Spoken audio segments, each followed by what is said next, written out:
नमोऽस्तु सूर्याय सहस्ररश्मये सहस्रशाखान्वितसम्भवात्मने सहस्रयोगोद्भवभावभागिने सहस्रसङ्ख्यायुगधारिणे नमः।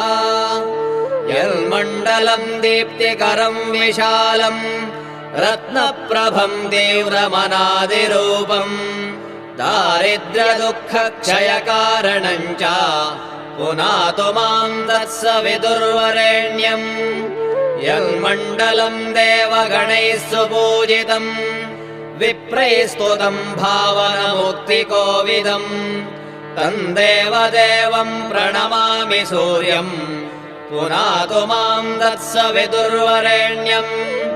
यन्मण्डलम् ज्ञानघनम् त्वगम्यम् त्रैलोक्यपूज्यम् त्रिगुणात्मरूपम्